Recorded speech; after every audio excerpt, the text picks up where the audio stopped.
Hello everyone, welcome back. इस episode की शुरुआत में हम देखते हैं कि कैरल, गेल और एरिका बेबीज के साथ खेल रही होती है और तभी वहाँ पर टेंडी उछलता हुआ आता है और उन्हें बताता है कि उसने फाइनली वो रूबिक क्यूब सॉल्व कर लिया है। लेकिन कोई भी टेंडी की बात नहीं सुनता और फिर एरिका टेंडी से कहती है कि वो उन्हें गाइस क्यों बुलाता है जबकि उस घर में सिर्फ 3 ही जेंट्स है और 7 लेडीज़ है।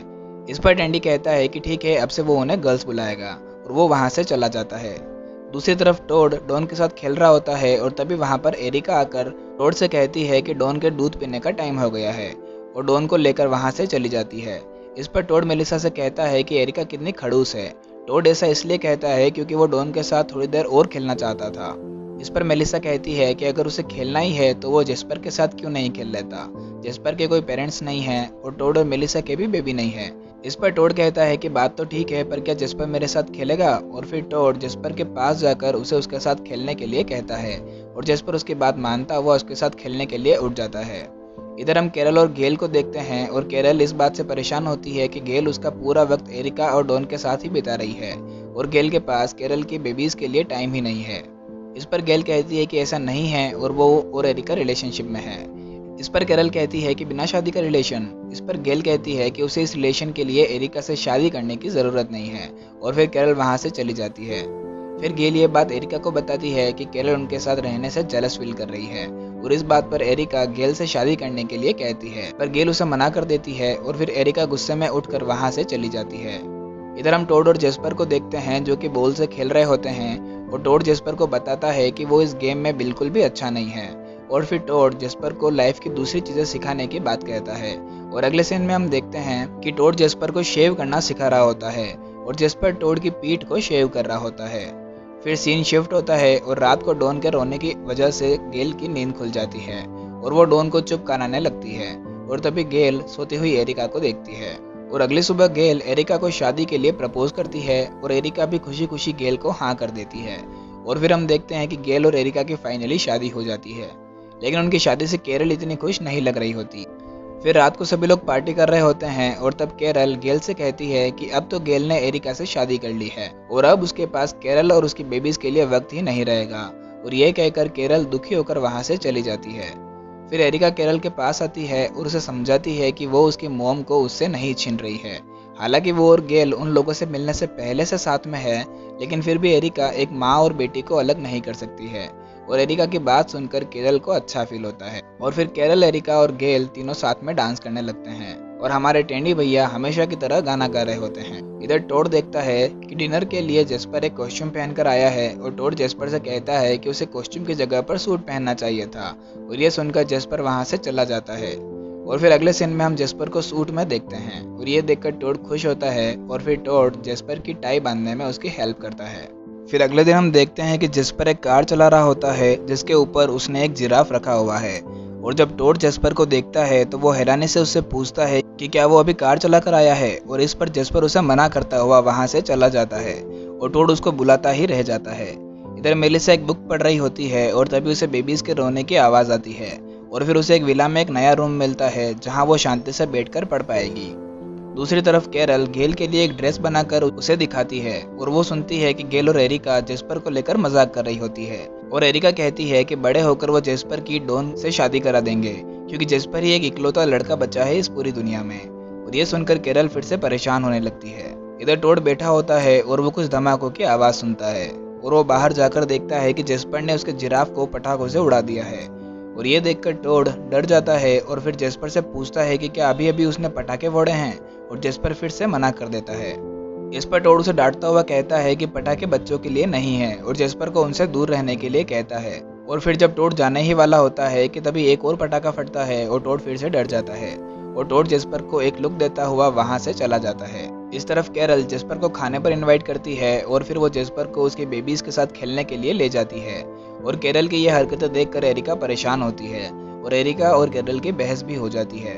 अगले सीन में हम देखते हैं कि कैरल जेस्पर के साथ मिलकर उसकी बेबीज के साथ खेल रही है और इस खेल में जेस्पर बिल्कुल भी इंटरेस्टेड नहीं होता है। और तभी वहां पर एरिका आती है और वो कैरल से कहती है कि आखिर वो करना क्या चाहती है। इस पर कैरल कहती है कि वो बस जेस्पर और उसके बेबीज के बीच में दोस्ती करवा रही है। फिर एरिका जेस्पर के पास आकर उससे कहती है कि अभी वो छोटा है और उसे सिर्फ अपने बचपन पर ध्यान देना चाहिए, और जब वो बड़ा हो जाएगा तब उसके पास अपना लाइफ पार्टनर चुनने के लिए काफ़ी ऑप्शन मिल जाएंगे। और एरिका की ये बातें जेस्पर के सिर के ऊपर से जा रही होती है और फिर वो बिना कुछ कहे वहाँ से चला जाता है। और हम देखते हैं कि कैरल एरिका और जेस्पर की बातें छुप कर सुन रही होती है। इधर टॉड टेंडी के पास जाता है और उससे कहता है कि वो जेस्पर के बिहेवियर से परेशान है, क्योंकि जेस्पर उसकी एक भी बात नहीं मानता है और वो जेस्पर से परेशान हो गया है।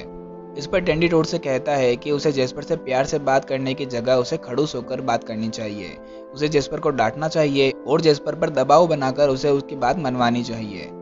और फिर टेंडी की बात सुनकर टोड जेस्पर के पास जाता है और फिर टोड जेस्पर को डांटने लगता है, लेकिन जेस्पर बिना कुछ कहे वहां से उठकर चला जाता है। जेस्पर मेलिसा के पास जाता है और उसकी शक्ल देखकर हम भी समझ सकते हैं कि वो कितना परेशान हो चुका है। इधर कैरल और एरिका जेस्पर को लेकर लड़ रही होती है और तभी वहां पर टेंडी और टोड भी आ जाते हैं और देखते ही देखते वो सभी आपस में झगड़ा करने लग जाते हैं।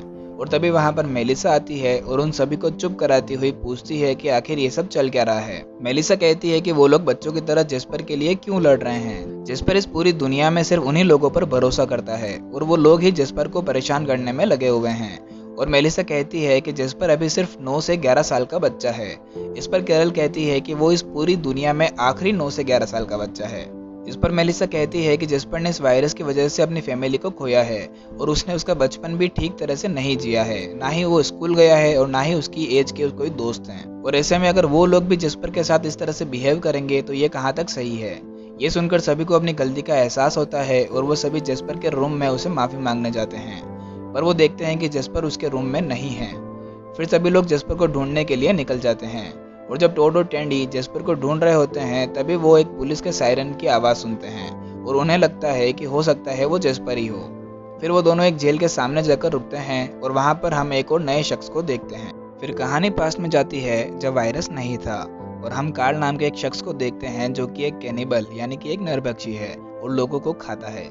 हम देखते हैं कि कार्ल जोई नाम की एक लड़की के साथ डेट पर जाता है, लेकिन उसकी बकवास बातों से बोर होकर जोई कोल आने का बहाना बनाती है और वहां से चली जाती है। फिर हम कार्ल को उसके घर पर देखते हैं जहां पर उसने फ्रिज में एक इंसान का सिर और हाथ रखे हुए हैं। फिर अगली सुबह कार्ल अपने डॉग को घर के बाहर घुमा रहा होता है और तभी उसके घर के बाहर पुलिस उसे अरेस्ट करने के लिए आ जाती है। पुलिस को देखकर कार्ल वहां से भाग जाता है। जब कार्ल अपनी कार में जा रहा होता है तभी रास्ते में उसकी कार खराब हो जाती है और फिर वो एक दूसरे आदमी से हेल्प मांगता है। फिर आदत से मजबूर कार्ल उस आदमी को मारकर उसकी कार लेकर मेक्सिको आ जाता है और मेक्सिको में अपनी पहचान बदलकर रहने लग जाता है। वो एक स्ट्रीट पेंटर बन जाता है और फिर एक दिन वो उसके घर पर एक आदमी की पेंटिंग बना रहा होता है। पेंटिंग के बहाने कार्ल उस आदमी को मारना चाह रहा था, लेकिन वो आदमी कार्ल के फ्रिज में रखे सिर को देख लेता है और वहां से भाग जाता है। और अब क्योंकि इस दूसरे आदमी को कार्ल के असलियत के बारे में पता चल गया था तो कार्ल को वहां से भी भागना पड़ता है और वो एक मोटेल में जाता है, लेकिन पुलिस उसे उसी मोटेल में अरेस्ट कर लेती है और कार्ल को जेल भेज दिया जाता है। जेल में कार्ल एक दूसरे कैदी की पेंटिंग कर रहा होता है और फिर कार्ल अपने पैंट में से एक धारदार हथियार निकालकर उस कैदी को मारने ही वाला होता है कि तभी वो आदमी अपने आप ही नीचे गिर जाता है और मर जाता है। और तब हमें पता चलता है कि वो आदमी उसी वायरस से इन्फेक्टेड हुआ था। और फिर धीरे धीरे उस जेल के सभी कैदी और पुलिस वाले मारे जाते हैं और उस जेल में अब सिर्फ कार्ल और एक गार्ड मार्टिनेज ही बचे होते हैं। और फिर वो दोनों काफी अच्छे दोस्त बन जाते हैं और पूरी जेल में साथ में ही वक्त बिताने लगते हैं। फिर एक दिन मार्टिनेज कार्ल के पास आता है। वो कार्ल के लिए ढेर सारा खाना लेकर आया था और वो कार्ल से उसका ध्यान रखने का कहकर वहां से जा रहा होता है। और तब कार्ल मार्टिनेज से आखिरी बार हाथ मिलाने के लिए कहता है और फिर कार्ल मार्टिनेज का हाथ पकड़कर उसे जान से मार देता है और उस जेल से भागने की कोशिश करता है।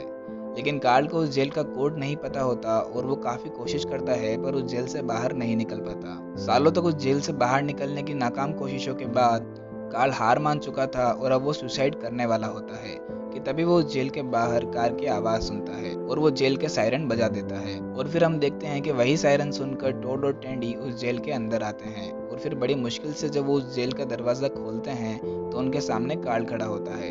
कार्ल ने मार्टिनेज की ड्रेस पहन ली थी और इस वजह से टोड और टेंडी कार्ल को उस जेल का गार्ड समझ बैठते हैं। फिर टोड और टेंडी कार्ल को उनके घर ले आते हैं और बाकी सभी लोगों को कार्ल से मिलवाते हैं। कार्ल उन सभी को घर के अंदर आते ही चिल्लाकर डरा देता है और डर के मारे टेंडी कार्ल पर गोलियां चला देता है और कार्ल वहीं पर मर जाता है। और अगले ही पल कार्ल फिर से उठ जाता है और सबको पता चलता है कि ये उनका प्रैंक था।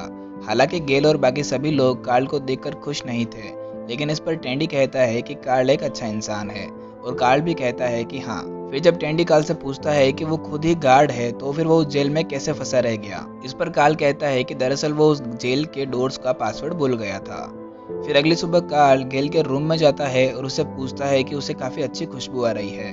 इस पर गेल उसे बताती है कि उसने उसकी फिंगर जला दी है। इस पर कार्ल गेल की जली हुई फिंगर को बड़ी ही लालची निगाहों से देखता है, लेकिन फिर वो खुद पर कंट्रोल करता है। और जब गेल उस फिंगर पर लगाई हुई बैंडेज निकाल कर कचरे में फेंक कर चली जाती है तो कार्ल उस बैंडेज को उस बकेट से निकालने लगता है, क्योंकि उस पर गेल का खून लगा हुआ था। लेकिन फिर कार्ल खुद पर कंट्रोल करता है और रोता हुआ वहां से बाहर निकल जाता है। फिर जब टेंडी कार्ल को रोता हुआ देखता है तो वो उसे पूछता है। इस पर कार्ल उस बात को बदल देता है और पियानो बजाता हुआ टेंडी को एक सॉन्ग सुनाने लग जाता है। लेकिन टेंडी को कार्ल पर शक होता है कि कार्ल के साथ कुछ तो गड़बड़ जरूर है। इधर सभी लोग जेस्पर को ढूंढने के लिए निकल रहे होते हैं और जब टोड मेलिसा से साथ चलने के लिए कहता है तो मेलिसा कहती है कि तुम लोग जाओ, वो जेस्पर को कहीं और ढूंढने जा रही है। और ये बात सुनकर टोड को अजीब लगता है और फिर सभी जेस्पर को ढूंढने के लिए निकल पड़ते हैं। फिर कार्ल फिर से गेल के रूम में जाता है और उस कचरे की बकेट में से वही बैंडेज उठा लेता है, लेकिन कार्ल को ऐसा करते हुए टेंडी देख लेता है। और जब टेंडी उससे पूछता है कि वो क्या कर रहा था, इस पर कार्ल उससे कहता है कि वो तो बस इस कचरे की बकेट को खाली कर रहा था। लेकिन टेंडी को कार्ल की ये हरकतें सही नहीं लगती है तो वो गेल और बाकी सभी को उसके बारे में बताता है कि कार्ल अजीब है। लेकिन गेल और कैरल टेंडी से कहती है कि वो बेमतलब का शक कर रहा है और कार्ल नॉर्मल है। अगले दिन टेंडी छिपकर कार्ल पर नजर रखे हुए था और टेंडी देखता है कि कार्ल उसी बैंडेज को उसकी कॉफी में डुबा कर खा रहा होता है और ये देखकर टेंडी का दिमाग खराब हो जाता है। फिर कार्ल गेल के पास आता है और गेल उसकी जली हुई उंगली पर जो बर्फ लगा रही थी, कार्ल उस बर्फ को भी खाने लगता है। इधर हम मेलिसा को देखते हैं जो कि एक जगह पर एक बैग रखकर वहां से चली जाती है और तभी वहां पर जेस्पर आता है और वो बैग उठा लेता है। दूसरी तरफ टेंडी टोड के पास जाता है और उसे कार्ल के बैंडेज खाने वाली बात बताता है और ये सुनकर टोड को भी कार्ल पर शक होता है और फिर वो दोनों कार्ल पर नजर रखने का प्लान बनाते हैं।